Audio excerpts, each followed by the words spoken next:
Friends, வணக்கம். மன்னிமுருகன் today talkies today proudly presents வெள்ளை விமர்சனம் ஆன் கருப்பு. டிஃப்ரெண்ட்டாக இருக்கு இல்லையா? டிஃப்ரெண்ட்டாக தான் இருக்கும். ஆனால் யதார்த்தம் உண்மை. கருப்பு பற்றி பல பேர் விமர்சனங்கள் நான் முக்கியமாக சில ஒருத்தர் தான் கேட்பேன்.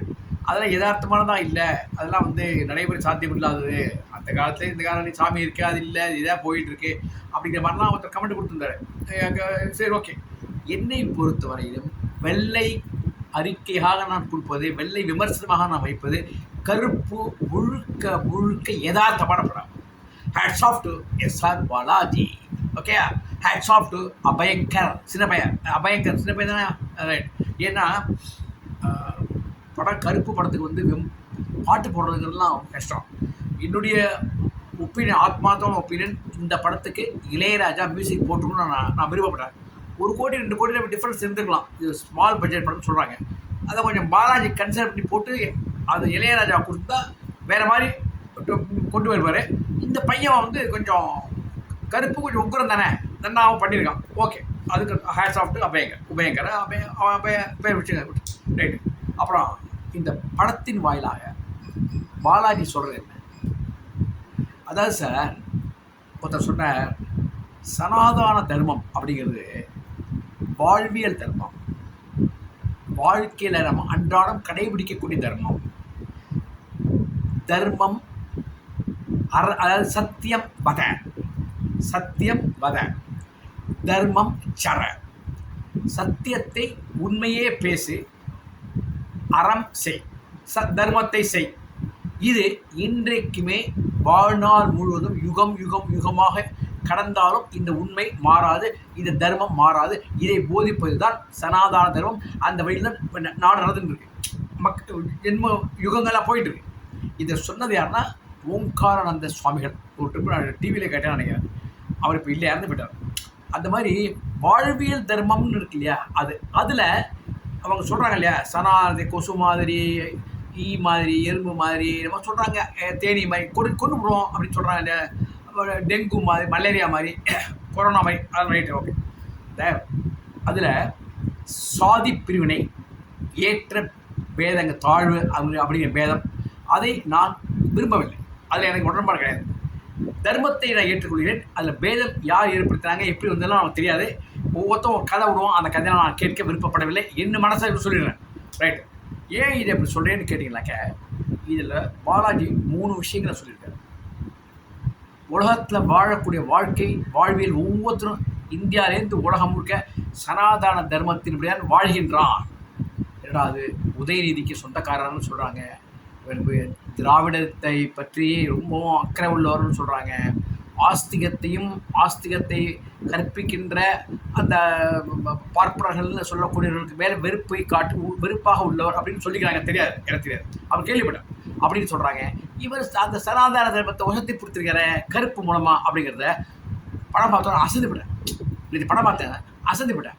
அப்புறம் இன்னொன்று சொல்கிறார், இந்த சனாதன தர்மம் போதித்த வழிகாட்டிய இந்த கடவுள்கள்லாம் இருக்கு இல்லையா, அதன் மூலமாகத்தான் ஐசோவில் இருக்கும் ஒருவனையும் காப்பாற்ற முடியும், மனித குலத்தால் முடியாது. அதாவது இழுத்துட்டு இருக்கு, ரேடு தூக்கி போட்டாச்சு, கதை முடிச்சு போச்சுன்னு ஆயிடுச்சு, கிட்டத்தட்ட முடிச்சாச்சு. அப்படிங்கிறவனையும் காப்பாற்றக்கூடியது கருப்பு. அது சனாதனத்தை சொல்லப்படுகிற சாமி, அந்த கருப்பு சாமி அப்படிங்கிறது காமிக்கிறார். 3வது சொல்கிறா, 1000 கை கொண்டு கண் மறைத்தாலும் ஆதவனை மறைக்க முடியாது இல்லையா. ஆனால் 1,00,000 பேர் வந்தாலும் இந்த நாட்டை திருத்த முடியாது, கருப்பு வழியில் தான் திருத்த முடியும். ஆகையால அந்த சனாதன தர்மத்தை சொல்லி அந்த கருப்பு சொன்னபடி போங்க அப்படின்னு அந்த தர்மத்துக்கு வலிவுட்டுறார். புதுசாக நான் சொல்ல நினைக்கிறீங்க இல்லை, விமர்சனத்தை டிஃப்ரெண்ட்டான கோலத்தில் பார்க்கணும். நீங்கள் எல்லாமே யதார்த்தம் இல்லை, இதெல்லாம் ஏற்றுக்கொள்ள முடியாதுன்னு சொல்கிறாங்க இல்லையா. ஃபஸ்ட்டு சொல்லிடுவேன், இந்த படத்தில் ஆரம்பமே ஒரு பொண்ணும் அப்பா, அருமையான நடிப்பு சார். தாத்தா நீங்கள் அமோகமாக இருக்கணும், எங்கே இருக்கீங்க தெரியல. உங்கள் பொண்ணுக்கு ஆப்ரேஷன்லாம் சினிமாவில் பண்ணியிருப்பாங்க, நல்லா இருக்குன்னு நினைக்கிறேன். குழந்தை பொழைச்சிட்டு பார்த்தேன், அமோகமாக இருக்கணும். அதாவது கேரளாலேருந்து வராங்க, 60 பவுன் நகையை போட்டுன்னு வருது, பித்துக்குழி நைட்டு வந்துடுத்து.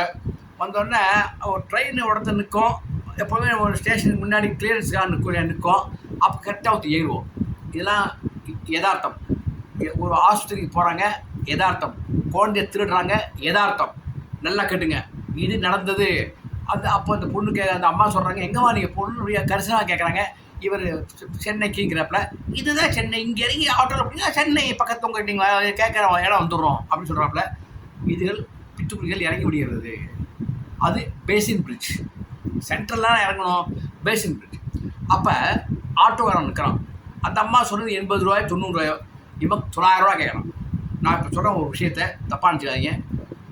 ஆட்டோக்காரர்களுக்கும் விவசாயிகளுக்கும் எவ்வளவு கொடுத்தாலும் போராது, மேலே மேலே கேட்டு கொண்டே இருப்பார்கள்.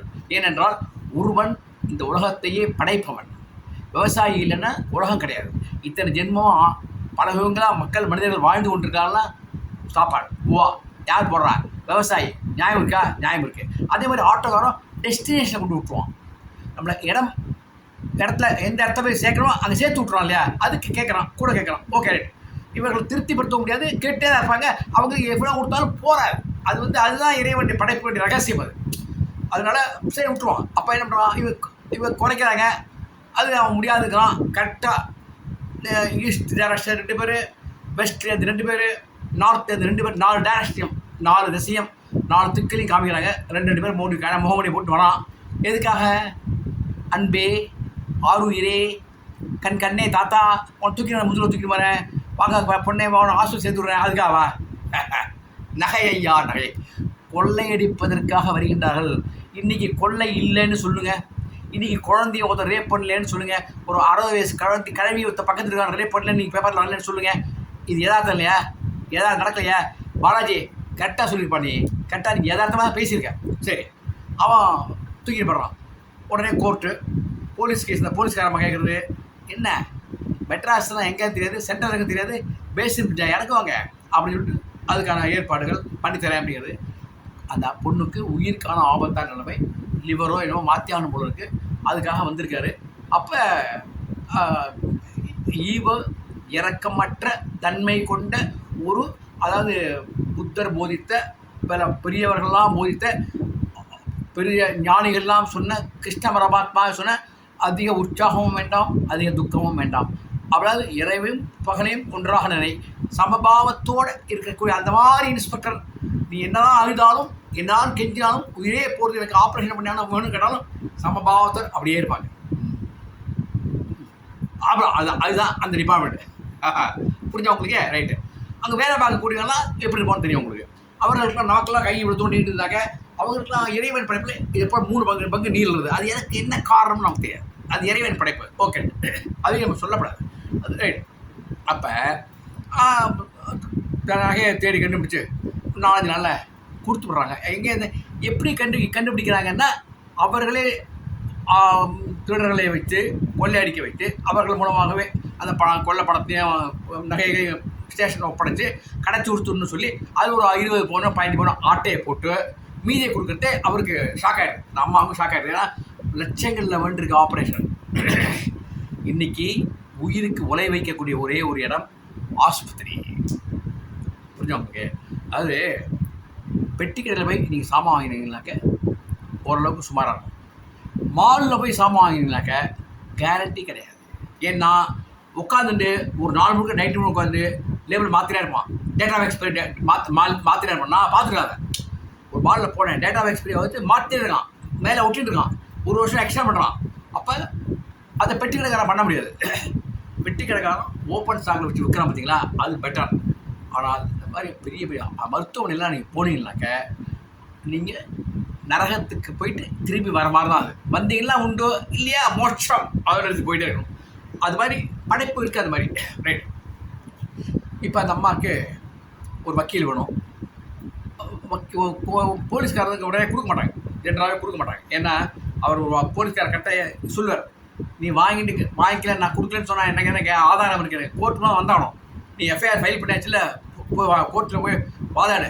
இதுக்கு நீங்கள் ஒரு ஏரியாவில் ஒரு வக்கீல் இருக்கார், பேபி கண்ணன் இருக்காரா, எஸ்ஆர் பாலாஜி, அவரை வச்சு வாதாடு, வாங்கி கொடுத்துருவாரு. அப்படின்னாப்புல அந்த கண்ணன் அடிக்கிற லூட்டி, அந்த கருப்பு கோட்டை போட்டு வக்கீலே இல்லாமல் அந்த நாட்டு வக்கீல்களும் அல்லது வக்கீல்கிற பொருள ரவுடிகளும் கேடிகளும் மொள்ளமாரிகளும் முடிச்ச ஊக்கிகளும் இவங்க தான் அந்த கோர்ட்டை சுற்றி இருந்துருக்காங்க.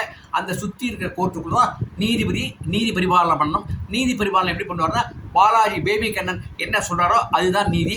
6வது பக்கத்தில் பாரு, 4வது பக்கத்தில் பாரு, 8வது பக்கத்தில் பாரு, ரூல்ஸ் எடுத்து கொடுப்பாரு. அதில் போட்டிருக்கோம், ஒரு கால் இந்த ஹோட்டலுக்கு வா, அது இந்த பண்ணை பா, இந்த வேலை போட்டுக்கணும்னு நினைக்கிறேன். அது என்னன்னு தெரியாது, பாலாஜி தான் வருஷம். இப்போ நான் சொல்லுவது நடைமுறையில்னா நம்ம நாட்டில் நடைமுறை பேசவே இல்லை, அந்த சினிமாவில் நடக்கக்கூடிய அந்த நீதிமன்றத்தில் நடைமுறையை சொல்லி பேசிட்டு இருக்கலாம். Okay, right.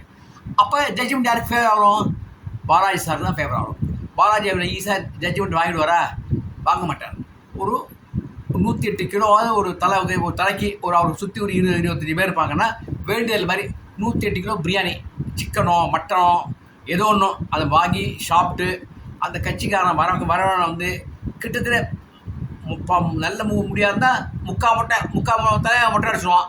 முழு மொட்டையாக இருந்தான்னா தலையை உள்ள போடும் அவனுக்கு. அந்த அளவுக்கு அவனை பண்ணி இந்த கேஸை எந்த அளவுக்கு இழுத்து இழுத்து இழுத்து இழுத்து இழுத்து வெட்டி வெட்டி காக்காளி போகிறோம் இழுக்கணுமோ அந்த அளவுக்கு இழுத்து அப்புறம் கடைசியில் எப்படியோ ஏதோ ஒரு இறைவன் சக்தியில் கிடைக்கும் வச்சுக்க. அதான் அதுக்கு தான் சொல்கிறேன், இது பொய்யா, இதெல்லாம் இது மாதிரி நடக்குமா நடக்காதா அப்படின்னா இது மாதிரி நடக்கும். என் நண்பர் பேர் சந்திரசேகர் வெங்கட்ராமன் சேகர், இப்போ மெட்ராஸாக இருக்கார். வேறு இதில் நங்கனூரில் இருக்கார். சொல்கிறேன், அவர் ஒய்ஃபு குழந்தைலாம் பாம்பேயில் இருக்குது. மெட்ராஸில் வந்து உட்காந்துருக்கார். வருஷ கணக்காக ஆகிட்டு இருக்கு. பாம்பே போவார், மெட்ராஸ் விடுவார், பாம்பே போவார், மெட்ராஸ் விடுவார். என்ன காரணம்னா, ஒரு ஃபஸ்ட் கிளாஸ் வீட்டு மனை வாங்கியிருந்தார். அவர் ஒரு வேலை பார்க்குறது, பாம்பேயில் வேலை பார்க்குறது. நானும் அவனும் கல்கத்தாவில் வேலை பார்த்தோம். அப்புறம் பாம்பே போயிட்டான், நான் மெட்ராஸ் வந்துட்டேன். வாங்கியிருக்கார். அரசாங்கத்துக்கு அந்த நிலம் வேணுங்கிறதுக்காக ஒரு ஏகப்பட்ட நிலத்தை வளைச்சி வாங்கிட்டாங்க. வாங்கினது அடிமாட்டு விலை. மெட்ராஸில் 5 கோடி போக வேண்டிய இடத்துல அவனுக்கு 50 லட்சம் கொடுப்பேன்னு ஒத்துப்பியா? கண்ணுக்கு நேரம் தெரியுது, ரியல் எஸ்டேட்காரன் 50 கோடி நான் வாங்கிக்கிறேங்கிறான். ஆனால் அரசாங்கம் என்ன பண்ணுறது, உனக்கு 5 லட்சம் தான் கொடுப்பாங்க. அந்த இடம் எனக்கு ஒன்று அரசாங்கம் கேட்குறது. இவனால் அங்கே விற்கவும் முடியல, அரசாங்கம் கொடுக்குற பணத்தை வாங்கிக்கவும் முடியல, தவிக்கிறாங்க. அவங்களே ஒரு ஒரு கொலிஜியமாக அது மாதிரி கூட்டமைப்பு போட்டுட்டு எல்லாம் சேர்ந்து கோர்ட்டுக்கு போனாங்க. போயின்னு இருக்காங்க, போவாங்க. அதில் ஒரு சுப்ரீம் கோர்ட்டில் போச்சு. ஒரு சுப்ரீம் கோர்ட் ஜட்ஜு ரிட்டையர்மெண்ட்டு, இன்னொரு ஜட்ஜு ரிட்டையர்மெண்ட்டு ஆகிட்டார். இன்னொருத்தர் ஆகக்கூடிய நிலைமையில் இருக்கார். எடுத்த வக்கீல் மேலே போயிட்டார். இன்னொரு வக்கீல் அடுத்த வக்கீலுக்கு வச்சு நடத்திட்டு இருக்காங்க. அதில் பாதி இவங்க கொள்கையத்தில் உள்ள பாதி கேஸில் உள்ள போட்டவங்கள பாதி பேர் போயிட்டாங்க போல இருக்குது. பாதிச்சில் தான் இருக்காங்க. இவன் ஒவ்வொருத்துக்கும் கேஸ் வரும்னு மெசேஜ் வரும். சந்தோஷமாக இன்றைக்காவது முடிவுன்னு பார்த்துட்டு இருப்பான். சுப்ரீம் கோர்ட்டில் போனாங்க, அட்ஜர்ன் போஸ்ட் வாய்தான். என்னைக்கு அரசாங்கம் வாங்கிடுவான். அரசாங்கம் போய் அங்கே வச்சு மனு எல்லாம் கொடுக்க இந்த காற்றுல இந்த கருப்பில் பார்த்தீங்கன்னா வேக மனு கொடுப்பான். அது மாதிரி கொடுத்து என்னடா நீ கேஸு, இந்த கேஸா, வீட்டு கேஸா, என்ன சொல்கிற அரசாங்கம் என்ன சொல்கிறது, இல்லை வாய்தா வாங்குறது, வாய்தாப்பா 3 மாதம் ஆயிடுச்சு. இப்படியே பண்ணி இப்போ அவனுக்கு 78 வயசாகுது. இன்னும் பணம் வாங்கவே இல்லை. மெட்ராஸ் உட்காந்துருக்கான். யதார்த்தமாக இல்லையா? அது என்னையா யதார்த்தம்னு யார் சொல்கிறது? பணம் யதார்த்தையா ஒத்துக்கையா? இதான் நடைமுறை சாத்தியம். இப்போ சொல்லி அது தமிழ்நாடு கோர்ட்டு சொல்கிறேன், நம்ம இந்தியா கோர்ட்டை சொல்கிறேன். ஆனால் நான் விமர்சனம் பண்ணுறது சினிமா வரக்கூடிய கோர்ட்டு. அப்போ இப்படி தான் ஜட்ஜ்மெண்ட் நடக்கிறது. அதே மாதிரி அந்த பொண்ணை கேட்குறான் இல்லையா, பேசின் பிரிட்ஜில் நீ இறங்கினியே, உனக்கு அறிவு இல்லையா, சென்ட்ரல்னால் மெட்ராஸாக சென்ட்ரல் தான் தெரியாது அவனுக்கு, இதோட தெரியாமல் இருக்கேன் கேட்குறேன் இல்லையா. இதுவுக்கும் உதாரணம் சொல்கிறேன். எனக்கே அடியனே உதாரணம். நான் என் பிரதர் என் ஒய்ஃப் 3 பேரும் திருவாரூர் போயிருந்தோம். திருவாரூர் போயிட்டு எங்கள் சித்தப்பா கூட்டி போயிருந்தோம். சித்தப்பா பையன் தான் எங்களை வந்து ஸ்டேஷனில் கொண்டு விட்டான். 4 மணிக்கு ட்ரெயின் அப்படின்னா 4 மணி ட்ரெயினுங்கிறது 2 விஷயத்தில் கேட்கணும். ஒன்று 4:05க்கு ஒன்று தஞ்சாவூர் போகிறது, 4 மணிக்கு போகிறது நாகப்பட்டினம் போகிறது. நாங்கள் வேகமாக வந்தோமா 3:58. அப்போ ட்ரெயின் கிளம்பிட்டு டக்குனு ஏறி போயிட்டோம். பார்த்தா அப்படியே சித்தப்பா பையன் கை தூக்கிட்டான். அப்போ என் ஒய்ஃப் சொல்கிறான், ஐயோ, ஏன்னா அவள் பிறந்தது திருவாரூர், ஐயோ நம்ம நாகப்பட்டினம் போயிட்டு இருக்குங்க அப்படின்ட்டான். ஆக நாகப்பட்டினம் போயிட்டு அந்த கண்டக்டர் டிடிஆர் சொன்னார், நான் திருட்டு சம்மந்தமான ரயில் மாதிரிலாம் பண்ணல, அதுக்கான நாகப்பட்டினத்துக்கான சார்ஜை கொடுத்தோம். அவரே சொன்னார், நீங்கள் உட்காந்துங்க பிளாட்ஃபார்மில், திரும்பி ஒரு 2-3 மணி நேரம் கழிச்சு வரும், திருப்பி ட்ரெயினில் நீங்கள் தஞ்சாவூர் போடுங்க அப்படின்னாரு. நாங்கள் என்ன பண்ணோம், எங்களுக்கு குறிப்பிட இருந்தது, அங்கே அந்த நெல்லுக்கடை மாரியம்மன் இருக்குது, அதை பார்த்தோம். நீலாயுதாட்சி அம்மாள் அந்த கோயில் இருக்குது, ஈஸ்வரன் கோயில் இருக்குது, அதையும் தரிசனம் பண்ணோம். அப்புறம் தஞ்சாவூர் வந்து சேர்ந்தோம். இது யதார்த்தம். அந்த பொண்ணு பேசி பிடிச்ச இறங்கிட்டு இல்லையா, நாங்கள் தஞ்சாவூருக்கு வேண்டிய ஆள் நாகப்பட்டினம் போகணும் இல்லையா, யதார்த்தம். இதே என் ஒய்ஃபு பெங்களூர்லேருந்து தஞ்சாவூருக்கு வரணும். கரெக்டாக 7 மணி ஒன்று 10 நிமிஷம் கழிச்சு 7:10 ஒரு ட்ரெயின் வருது. இவன் வேகமாக ஓடுறான், பாஷை புரியல.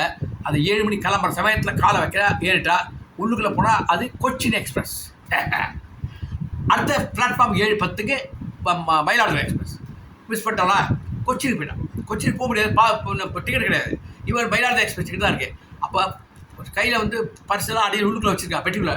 டிடிஆர் வந்து கேட்கலாம், ஏன் ஏறுனாங்களாம் தப்புங்கிறப்ப ஒருத்தர் வந்து அங்கேயும் ஒரு கருப்பு இருக்கும், அங்கேயும் ஒரு கருப்பு இருக்கு இல்லையா, உட்காந்துட்டு கவலைப்படாமா, நான் வந்து இந்த வண்டி சேலத்தில் நிற்கும், சேலத்தை நீ இறங்கிக்கோ, உன் வண்டி சேலத்துக்கு வரும், மயிலாடுதுறை எக்ஸ்பிரஸ், அங்கே ஏறி போயிடுனி அப்படின்னு சொல்லி சேலம் வரலையும் அந்த கருப்பு டிக்கெட் எடுத்து குடிக்கிறது. யதார்த்தம் இல்லையா? இது யதார்த்தம் தானே, நடக்கத்தானையா? என்னையா யதார்த்தம் இல்லைங்கிறீங்க? பாலாஜி, நீ இருந்தது எல்லாம் யதார்த்தம் தான்யா. நீ உதயநிதிக்கு எப்படி சொல்கிறது தெரியல, 10 ரூபா வேறு சொல்கிற நீ, அந்த 10 ரூபாய் திருப்பி ஆசை கருப்பே கொடுக்குறது, அதுவும் வேடிக்கையாக இருக்குது. ஆக இதை போதிக்கிறாப்புல. அடுத்தது நான் இன்னொன்று சொன்னேன் இல்லையா, ஐசியூவில் இருக்கக்கூடிய, இப்போ புரிஞ்சுங்க நீங்கள், இப்போ ஐசியூவில் இருக்கக்கூடிய ஒரு ஆளையை ரயிலில் தூக்கி போட்டு கதை முடிஞ்சு போச்சு, கடைசியில் வந்து மடியில் படுக்க வச்சு காதில் மந்திரம் ஓதி, அதுக்கு என்னமோ கடைசி மந்திரம் சொல்லி ராமராமா சொல்லி வாயில் அக்னி இதை காசி தீர்த்தம் ஊற்றுற கேஸு ஒன்று இருக்குது. அந்த கேஸுக்கு அந்த தீர்த்தம் ஊற்ற போகிற சமயத்தில் எழுந்து ஓடி இன்றைக்கி 400 ஆள் காமிச்சு கொடுத்தோம். அது யார் தெரியுமா? அது சூர்யா கங்குவா, அதோட வாய் பிறந்துருத்தோம், போயிட்டு நினைச்சோம், கதை முடிஞ்சு போயிடுச்சு நினைச்சோம். இப்போ அந்த கருப்பு மூலமாக மீண்டும் அது ரேடியில் படுத்து கொண்டிருந்தது, எழுந்து ஓட ஆரம்பித்து விட்டது. அப்படி என்றால் சனாதன தர்மத்தில் சொல்லப்பட்டிருக்கிற பல தெய்வங்கள் இருக்குல்ல, அதில் கருப்பு ஒன்று உண்டு இல்லை, அந்த கருப்பு எழுப்பி விட்டது. இப்போ பாலாஜி உதயநிதிக்கு மற்றவங்களாம் சொல்லிட்டு இருக்காரு, இருக்குடா தர்மம் இருக்குடா, கருப்பு காப்பாற்றுடா, ஒரு புரிஞ்ச உங்களுக்கு. அதே மாதிரி இன்னொன்றும், இந்த சனாதன தர்ம வழியில் தான் இந்தியா மட்டுமல்ல, ஒவ்வொரு நாடும் இன்னைக்கு ஆண்டு கொண்டிருக்கிறது, நாட்டை ஆண்டு கொண்டிருக்கிறது அப்படிங்கிறது அவர் சொல்கிறார். பாலாஜி சொல்கிறார், கருப்பு என்ன சார் பூச்சா சொல்கிறீங்க? ஆனால் அந்த கருப்பை என்ன பண்ணுவாங்க, சூர்யாவாக வருவாப்புல அந்த கருப்பு சாமி. அது என்ன சாமி என்ன பண்ணும், ஒரு கட்டத்துக்கு மேலே போச்சுனாக்க எனக்கு பவர் இல்லை அப்படின்னு சொல்லிடும். அது பவர் கிடையாது. அப்போ என்ன பண்ணுவீங்க, பக்கத்து கிராமத்தில் உள்ள இன்னொரு கருப்பு இருக்கும், அது ஒண்டி கருப்பு, இந்த நொண்டி கருப்பு ஏதோ வச்சுக்க, சாரி தப்பு, கருப்பு அது வேற பேர், அது காப்பாற்றும், அதுக்கு இதுக்கு மேலே எனக்கு பவர் கிடையாதுன்னு ஒரு இந்த அந்த நடிகை பேர் மாற்ற வச்சு அவர் சரி தொடச்சுங்க. அந்த விஜய் போய் பார்த்தாங்க, கிரீட்டிங்ஸ் பண்ணிட்டு வந்தாங்க அந்த நடிகை. அப்போ அவள் போயிட்டு காரில் போயிட்டு யார் சூர்யாவோட, அப்போ இவன் துரத்துவான், எஸ்ஆர் பாலாஜி ஆட்கள்லாம் துரத்துறது, ஒரு பர்டிகுலர் தோணுதான, இங்கே என் பவர் வேலை செய்யாது, ஏன்னா என் எல்லை தாண்டியாச்சு, நீ எல்லைக்கு வந்தால் தான் எனக்கு சக்தி கிடைக்கும் அப்படி, அது வேறு இருக்கா அப்படின்னு. ஆமாம், இப்போ எல்லைக்கு ரிவர்ஸ் வேகமாக ரிவர்ஸ் அவர் எல்லைக்கு போகும். இதை தப்பாக சொன்னால் ஒரு நாய்க்கு உதாரணமாக சொல்லணும், அவன் சொல்லக்கூடாது.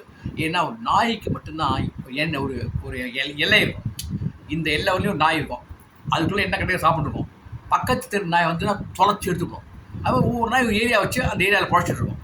அதே மாதிரி அதை அப்படி நான் சொல்ல விருப்பப்படலை, எல்லை காவல் தெய்வங்கள்னு சொல்லிட்டு அந்த காலத்திலேயே இத்தனை மக்களுக்கு இந்த ஏரியா முழுக்க ஒரு தெய்வம். ஏன்னா எல்லா தெய்வத்தாலும் எல்லாரும் காப்பாற்ற முடியாது இல்லையா. மாபெரும் மிகப்பெரிய பிரம்மாண்ட தெய்வம் பிரைம் மினிஸ்டர் மாதிரி ஆளாக இருந்தார்னா அவர் எல்லா நாட்டையும் முழுக்க ஆளக்கூடியவர். ஆனால் குட்டி குட்டி தேவதைகள்லாம் இருக்குல்ல, எல்லை காப்பான் தெய்வம் இருக்குல்ல, அவங்களாம் யார் ஆடுறது, அதற்குத்தான் பஞ்சாயத்து தலைவர், அந்த அவருக்கு உட்பட்ட எல்லை, அதற்குள் நடக்குகின்ற அக்கிரமங்கள், நல்லதுகள், கெட்டதுகள், மக்களுக்குள்ள மருத்துவ சம்பந்தப்பட்டவர்கள் அனைத்தையும் அந்த தலைவரை பார்த்துருவோம். பக்கத்து ஊர் தலைவர் வந்து பார்த்துக்க முடியாது, பார்த்தா இவன் சண்டை போடுவான், இவன் போய் அந்த ஊரில் பார்த்தா அவன் கொதற விடுவான், 2 நாய் பேர் அடிச்சுவான். புரிஞ்சவங்களுக்கு. ஆகினால இதைத்தான் கருப்பு மூலமாக யார் சொல்லியிருக்கார், பாலாஜி சொல்லியிருக்கிறார். இந்த எல்லைவன் தான் இந்த கருப்பு, அடுத்த எல்லைக்கு போனால் வேற கருப்பு. ஆக அந்த சனாதன தர்மம் எப்படி வாழ்வியலோடு இல்லாமல் அரசியலையும் உள்ளடக்கி ஆட்சி முறையையும் அமைத்து கொடுத்திருக்கிறது என்பதை நீங்கள் பார்க்க வேண்டும். இப்போ ஒரு கிராமத்துலேயும் பஞ்சாயத்து வச்சுருந்து தலைவர் வச்சுருக்காங்க, அப்புறம் கார்பரேஷன், அப்புறம் மாநிலம், நாடு அப்படின்னு சொல்லிருக்கா. இதே தான் உலகம் முழுக்க இருக்குது, எல்லா இடத்தையும் ஆட்சி பண்ணுறாங்க. அப்போ இந்த ஆனால் இதுக்கு மூலம் எங்கேருந்து வருது, கருப்புலேருந்து வருது. கருப்பு எங்கேருந்து வருது, சனாதனத்துலேருந்து வருது. சனாதன தர்மத்தை அப்படித்தான் பாலாஜி அழகாக தெளிவுற எல்லோருக்கும் கூறியிருக்கிறார். Hats off to Balaji. அப்புறம் குழந்தை புழைச்சி ஏந்து கண்ணை திறந்து பார்த்து டான்ஸும் போட்டு எல்லா கையில் அருவாளையும் வச்சுட்டு வீச்சருவாளை வச்சுட்டு எதிரிகள்லாம் யாரா எவன்டா என்னை பழிச்சிங்கன்னு சொல்லி அந்த வெறியோடு இருக்குது பார்த்தீங்களா, அந்த சூர்யாவும் பழைத்து விட்டார் இந்த சாமி மூலமாக, கருப்பு சாமி மூலமாக. அவரும் திராவிட சித்தாந்தத்தில் ஊர்வர் தான். அவருக்கும் கருப்பு காப்பாற்றி விட்டது. எங்கள் சுடுகாட்டில் பள்ளம் தோண்டியாச்சு, புதைக்க வேண்டியதான், பால் வாங்கி வச்சு தான் கருப்பு காப்பாற்றிட்டு இப்போ காப்பி குடிச்சிருக்கார். அந்த பால் எடுத்து காப்பி குடிச்சிருக்கார். எப்படி? அது கருப்புடைய லீலைகள். இதுக்கு மேலே இதுவே ஜாஸ்தியாகப்படுது. அதே மாதிரி இன்னொரு விஷயத்தையும் சொல்லிடுறாங்க. இந்த தலைநகரை மாற்றுறதுக்கு மாதிரி இந்த எல்லையை தாண்டி கோட்டை கொண்டு விடுவோம். அதுக்கு ஒரு போராட்டம் நடக்கும், அதுக்கு ஒரு பிரச்சனை பண்ணுவாங்க. இந்த கோட்டைக்கு இருக்க பழைய பில்டிங் இடிஞ்சு விழுந்துடும், பாத்திரம் ஆடுவான். மாற்ற தப்பு கிடையாது, இது யதார்த்தம் இல்லைன்னு சொல்ல முடியாது. யதார்த்தம். ஏயா கருணாநிதி ஒரு பில்டிங் கட்டினார், அங்கே தான் அசம்பிளி நடத்தணும், புது அசம்பிளி அங்கே தான் சொன்னார். அப்போ இந்த அம்மா என்ன பண்ணி, ஜெயலலிதா அம்மா என்ன பண்ணாங்க? அதெல்லாம் கிடையாது, திருப்பி கோட்டையை மாத்திரா அப்படின்னால அரசாங்கத்தை கோட்டைக்கு மாற்றுறது. அங்கே அந்த வேறு மல்டி ஸ்பெஷாலிட்டி ஹாஸ்பிட்டலாக ஓமந்தூரா பார்த்துனாங்களா அந்த புது அசம்பிளியை? ஏன் மாற்ற முடியாது? யதார்த்தம் இல்லையாது. ரைட்டு. துக்களுக்கு என்ன பண்ணோம்? தலைநகரே மாற்றினான், மக்களை போனோம் அங்கேன்னா, அப்புறம் அங்கே இங்கே வாடானா. அப்போ யதார்த்தம் இல்லையாதுன்னா எல்லாம் யதார்த்தம்னா சினிமாவில் காமிச்சு எல்லாமே அப்படியே உண்மையை நடைமுறையை அப்படியே காமிச்சிருக்காரு. Hats off to Sanatani Balaji. அப்புறம் சொன்ன பார்த்தீங்களா ஒரு விஷயம், யாராலையுமே செய்ய முடியாதது. இந்த எந்த தவறையும் அவனாகவே பட்டுக்கொண்டே சொன்ன மாதிரி திருடனே பார்த்து திருந்தாவிட்டால் திருட்டை ஒழிக்க முடியாதுன்னு சொன்னார் இல்லையா? அதே மாதிரி எவனா இருப்பா சார்? எவனே இருக்க மாட்டான். அப்போ அவனை எப்படி திருட்டை ஒழிக்கிறது? அதை எப்படி அரசாங்கம் வந்து கண்டுக்காமல் இருக்க முடியுமா? அதை எப்படி நடைமுறைப்படுத்தி திருட்டை அழித்து மக்களை காப்பாற்றுறது, கொள்ளை அடிக்கிறவனை காப்பாற்றுறது, கொலை செய்கிறவனை காப்பாற்றுறது, கற்பழி போனை காப்பாற்றுறது, குழந்தைகளை கடத்துவனை காப்பாற்றுறது, எப்படி காப்பாற்றுறது? யோசிச்சு பாருங்க நீங்கள். அதை ஒருவரால் செய்ய முடியுமா? செய்ய முடியாது. ஆனால் இன்றைக்கு தளபதி முதல்வர் விஜயால் செய்ய முடியும். அதேபோல் வருங்காலம் அண்ணாமலையால் செய்ய முடியும். அண்ணாமலைக்கு நான் வருங்காலம் சொல்லுவேன், அண்ணாமலை வருங்காலம் அவரால் இதை செய்ய முடியும். அவர் என்ன செய்யணும்னா கருப்பு படத்தை பார்க்கணும். கருப்பு உங்களுக்கு எஸ்ஆர் பாலாஜி மூலமாக, உங்களுக்கு பாலாஜி கருப்பு மூலமாக அறிவுறுத்தி இருக்கிறார். எப்படின்னா மக்கள் திருந்துவதற்கு அவர்களாக திருந்த மாட்டார்கள். உங்களால் தலைகீழ நீங்கள் நடந்து குட்டிகர மாட்டாலும், என்ன பாத யாத்திரை பண்ணாலும், ஆகாசத்திலே நீங்கள் பாத யாத்திரை பண்ணாலும் மக்கள் திருந்த மாட்டான். ரேப் நடந்துட்டு இருக்கோம், நீ போகிற ஊரே நடந்துட்டு இருக்கோம், நீ பின்னாடி போயிட்டு பிற்பாக நடிச்சுட்டு இருப்பான், உனக்கே தெரியாது. இதுதான் யதார்த்தமான உண்மை. அதைத்தான் அவர் என்ன சொல்கிறார், யார் எஸ்ஆர் பாலாஜி, கருப்பு மாதிரி பாருங்கடா ஒரு பாட்டு போடுறான் பாருங்க, கருப்பு பாட்டு. அப்பா சூப்பர் பாட்டு. அந்த அருவாலை வச்சுட்டு கருப்பு ஆட்டம், டான்ஸு, அது பாட்டு, மியூசிக்கு சூப்பர். அதை போல் விஜய், தளபதி முதல்வர் விஜய் அவர்கள் ஒவ்வொரு கிராமமாக கருப்பு முழுக்க கருப்பை பூசிட்டு தள்ள முண்டாசை கட்டிட்டு அருவாலை வச்சுட்டு தலையில் ஒருத்தர் தள்ள தூக்கி வச்சுட்டு ஒருத்தர் மாறி வச்சுருக்காரு, வச்சுட்டு ஆடணும். உங்கள் சினிமா நல்லா ஆடுவீங்கள்ல, நல்லா டான்ஸ் ஆடுங்க, ஒவ்வொரு ஊர்லேயும் போய் ஆடுங்க, ஒவ்வொரு வீதியாக ஆடுங்க, தெரு ஆடுங்க. அப்போ கருப்பு சாமி எடுத்துட்டு பயந்துட்டு எல்லா பேரும் திருட மாட்டான், பொய் சொல்ல மாட்டான், நேர்மையாக இருப்பான். அப்போது நீங்கள் செய்ய வேண்டியது, ஆட்சியில் முக்கியமாக நீங்கள் செய்ய வேண்டியது, கருப்பை போல் ஒவ்வொரு தெருவாக, ஊராக, பஞ்சாயத்தாக டான்ஸ் ஆட வேண்டும். கருப்பில் வந்துட்டா குதிக்கணும், எம்பி குதிக்கணும், ஜம்ப் பண்ணணும், தாவணும், கோழியை பிடிச்சி வாயை போட்டு கடிக்கணும், அவர் தள்ள கருப்பு பெரிய அருவாலை வச்சுக்கணும், ஆடணும். அதை செய்தால் மட்டுமே இந்த நாட்டை திருத்த முடியும், எல்லா சட்டத்திட்டங்களையும் சீரமைக்க முடியும் என்பதை கருப்பின் வாயிலாக சனாதானி பாலாஜி அவர்கள் சரியாக கூறியிருக்கிறார். Hats off to Balaji. அதுதான் சொன்னேன். இந்த கருப்புடைய மூலமாக நான் வெள்ளை விமர்சனம் பண்ணுறது என்னன்னாக்க, நாம் அனைவரும் சனாதன வழியிலே வாழ்கின்றோம். வேற்றுமை விட்டு அதை சாதி பிரிவினை அப்படிங்கிற ஏற்றத்தாழ்வுகளை நான் ஏற்கவில்லை. அது உண்டா இல்லையா, யார் வச்சாங்கன்னு எனக்கு தெரியாது, அதுக்கு தலையில் தயாராக இல்லை. அதே மாதிரி ரேடியில் கிடக்கிறவனையும் சுடுகாட்டில் பால் வாங்கி ஊற்றுறதுக்கு பால் பாக்கெட் வாங்கி வச்சவனும் ஏண்டு காவி போட்டு சாப்பிட்ற அளவுக்கு எனக்கு வச்சதுன்னா அது கருப்பு தான். அது சூர்யா சார் தான் சொல்கிறேன். மூணாவது, தனி மனிதனால் இந்த நாட்டை திருத்த முடியாது.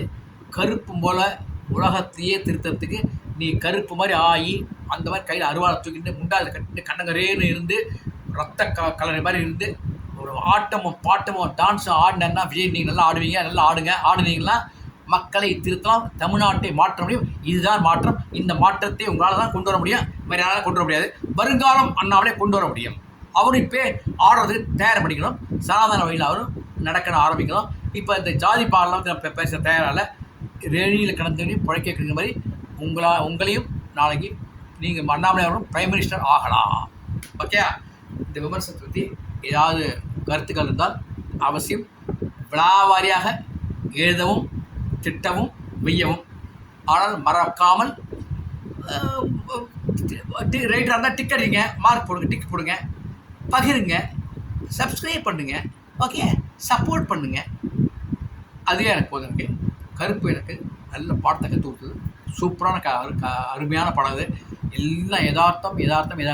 இந்த படத்தில் ஒன்றுமே கிடையாது. கடைசியில் படத்தை காப்பாற்றுறது கருப்பு மட்டும்தான் அந்த படத்தை காப்பாற்றிருக்குங்கிறது எஸ்ஆர் பாலாஜி புரிஞ்சுன்னா பெரிய வீச்சு அருவாள். அந்த ஒரு அருவாளுக்கு 1000 தலையை வாங்கிடலாம். 1000 தலையை வாங்கி பாலாஜினே போடலாம். அந்த அளவுக்கு வாங்கிடலாம். அந்த அளவுக்கு பெரிய அருவாளை தூக்கிட்டு போகிறாரு. எங்கள் கருப்புசாமி கோவிலுக்கு போகிறாரு. அப்படி என்றால் அந்த சனாதானியா அந்த திராவிட அந்த பேரியக்கத்தை சேர்ந்த அந்த உதயநிதிக்கு சொந்தக்காரரை ஒரு சனாதானியாக கொண்டு வந்து சனாதன தர்மத்திற்கு வாழுங்க அப்படின்னு அழுத்தி சொல்லி அது கருப்பு எப்படிலாம் காப்பாற்றி உதாரணங்களையும் சொல்லி சூர்யா உதாரணங்களையும் சொல்லி எப்படி நாளை திருத்தணுங்கிறதுக்கு அதுக்கு உதாரணம்லாம் காமிச்சு கொடுத்து எவ்வளவோ யதார்த்தமாக அந்த படத்தை கொடுக்கணும். அவ்வளோ யதார்த்தமாக கொடுத்து ஒன்றும் இல்லாத படத்தையும் கருப்பு ஓட்டி காயப்பாண்டாங்கிற அதையும் சொல்லி தெளிய வச்சிருக்காருன்னா hats off to every one in the Balaji படத்தில் ஆக்ட் பண்ணவங்க, அப்புறம் மியூசிக் போட்டவங்க, டைரக்ட் பண்ண பாலாஜி, இயக்கம் எழுதினவங்க, பார்த்த அத்தனை மக்கள் பக்தி பரஸ்பரம் பார்க்குறாங்க அந்த கருப்பு ஆடுறத. அப்படின்னா பார்த்துங்க எப்படி படம் ஓடுங்கிற பார்த்துக்கிறீங்க. படத்தை விட்டது கருப்பு. இப்போ முடிஞ்சவங்களுக்கு இது வெள்ளை விமர்சனம் யாருக்கு? முதலமைச்சர் விஜய் அவர்களுக்கும் வருங்காலம் அண்ணாமலை அவர்களுக்கும். ஓகே, பாய்.